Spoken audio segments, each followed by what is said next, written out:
दोस्तों नमस्कार। आज हम इस वीडियो में भारतीय न्याय संहिता की धारा 101 के बारे में जानेंगे। धारा 101 उन मामलों से संबंधित है जहां आपराधिक मानव वध को हत्या माना जाता है। हत्या के मामले में आपराधिक मानव वध शामिल होता है, लेकिन हर आपराधिक मानव वध को हत्या नहीं माना जा सकता। यदि आपराधिक मानव वध धारा 101 की किसी एक क्लाज के अंतर्गत आता है तो उसे हत्या माना जाता है। धारा 101 के अंतर्गत पहला क्लाज कहता है कि यदि किसी व्यक्ति की मृत्यु किसी ऐसे कार्य द्वारा की जाती है जिसका उद्देश्य मृत्यु को अंजाम देना है तो उसे हत्या माना जाएगा। उदाहरण के लिए नामदेव बनाम महाराष्ट्र राज्य मामले में अभियुक्त नामदेव और मृतक नीना जी एक ही गांव में रह रहे थे और उनके बीच संबंध तनावपूर्ण थे। कारण था कि अभियुक्त को संदेह था कि उसकी कुछ जानवरों की मौत मृतक द्वारा की गई जादू टोना के कारण हुई थी। 25 अक्टूबर 2000 को मृतक नीना जी अपने घर के पिछवाड़े में सो रहे थे। लगभग 2 से 3 बजे के बीच मृतक नीना जी के बेटे साक्षी सोपन ने अपने पिता की चिल्लाने की आवाज़ सुनी।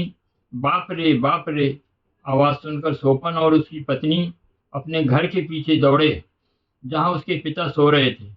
साक्षी सोपन ने देखा कि अभियुक्त उसके पिता नीना जी के सिर पर कुल्हाड़ी से वार कर रहा था। सोपन को देखकर अभियुक्त कुल्हाड़ी हाथ में लेकर वहां से भाग गया। सोपन ने उसका पीछा किया लेकिन उसे पकड़ नहीं सका। चिकित्सा विशेषज्ञ की राय थी कि चोट सामान्य रूप से मृत्यु का कारण बनने के लिए पर्याप्त थी। सुप्रीम कोर्ट ने माना कि अभियुक्त द्वारा उपयोग किए गए हथियार कुल्हाड़ी और मृतक के शरीर के महत्वपूर्ण हिस्से सिर को देखते हुए ये स्पष्ट था कि अभियुक्त का इरादा मृतक की हत्या करने का था।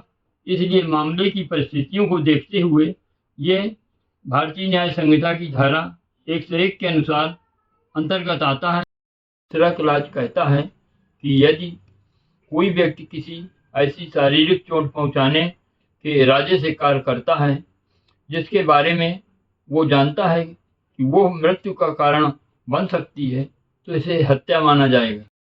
उदाहरण के लिए कारू मलिक बनाम बिहार राज्य के मामले में आरोपी ने मृतक के सीने पर एक धारदार हथियार से वार किया। जब मृतक भागने की कोशिश कर रही थी तब आरोपी ने उसके बाल पकड़कर उसे जमीन पर गिरा दिया और पेट और पीठ पर 2 और वार किए। ये चोटें गंभीर और जानलेवा थीं, जिसके कारण मृतक की मृत्यु हो गई। अदालत ने माना कि आरोपी द्वारा की गई चोटों से स्पष्ट होता है कि उसका इरादा कम से कम ऐसी शारीरिक चोट पहुंचाने का था जो मृत्यु का कारण बन सकती थी। इसलिए आरोपी को हत्या के आरोप में दोषी ठहराना उचित था। धारा 101 के अंतर्गत तीसरे क्लाज में चोट की गंभीरता के आधार मानकर ये कहा गया है कि यदि कोई व्यक्ति जानबूझकर ऐसी शारीरिक चोट पहुंचाता है जो सामान्य रूप से मृत्यु का कारण बन सकती है तो उसे हत्या के लिए उत्तरदायी ठहराया जाएगा। उदाहरण के लिए चरण सिंह बनाम पंजाब राज्य और लाखा सिंह बनाम पंजाब राज्य के मामलों में दोनों अपीलों की एक साथ सुनवाई हुई। घटनाओं के अनुसार दोनों अभियुक्तगण एक गन्ने के खेत में छिपे हुए थे और जैसे ही उन्होंने करमजीत सिंह और अन्य लोगों को खेत के पास आते देखा, वे वहां से निकलकर करमजीत सिंह की ओर गणासा लेकर बढ़े। लाखा सिंह अभियुक्त ने करमजीत सिंह को सबक सिखाने के लिए ललकारा और तुरंत उसके सिर के दाहिनी तरफ गणासा से वार किया। अभियुक्त चरण सिंह ने करमजीत सिंह के कंधे के पास पीठ पर गणासा से हमला किया और जब वो गिर गया तो अभियुक्त लाखा सिंह ने उसके दाहिने कान के पास एक और गणासा से वार किया।